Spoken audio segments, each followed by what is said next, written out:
दोस्तों, भगवान विष्णु को 7 बार अवतार लेना पड़ा। इसका एक कारण मानव जाति का कल्याण करना तो था ही, इसके साथ ही इन अवतारों के पीछे भगवान विष्णु को दिए गए श्राप भी है।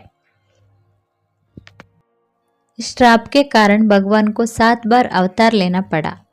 आप ये ज़रूर जानना चाहेंगे कि आखिर भगवान विष्णु को श्राप किसने दिया, तो आइए आपको बताते हैं इसके बारे में। हरिवंश पुराण के उल्लेखित एक कथा के अनुसार एक बार दानव गुरु शुक्राचार्य भगवान शिव के पास कैलाश पर्वत पर गए तथा उनसे दानवों को देवताओं से सुरक्षित रखने का उपाय पूछा। शिव शुक्राचार्य से बोले कि तप ही एकमात्र ऐसा साधन है जिसके प्रभाव से तुम दानवों को देवताओं से सुरक्षित रख सकते हो। भगवान शिव के आज्ञा से शुक्राचार्य तप करने चले गए तथा कई वर्ष तक उन्होंने घोर तप किया।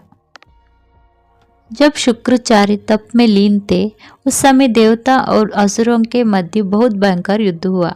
इस युद्ध में भगवान विष्णु ने शुक्राचार्य की माता का वध कर दिया।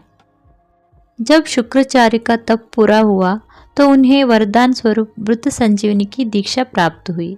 इस शक्ति के प्रभाव से वे मृत व्यक्ति को पुनः जीवित कर सकते थे। तपस्या के बाद वापस अपने आश्रम में लौटने पर जब उन्होंने देखा कि उनकी माता मृत पड़ी है तो वे क्रोधित हो गए।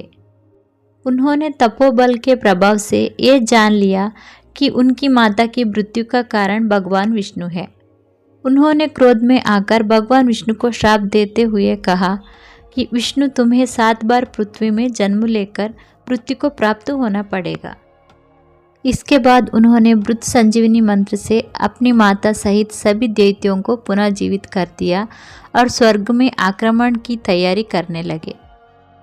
शुक्राचार्य द्वारा दिया गया श्राप भगवान विष्णु के लिए वरदान सिद्ध हुआ और दानवों के लिए श्राप, क्योंकि भगवान विष्णु ने 7 बार पृथ्वी में मानव रूप में जन्म लेकर दानवों का संहार किया।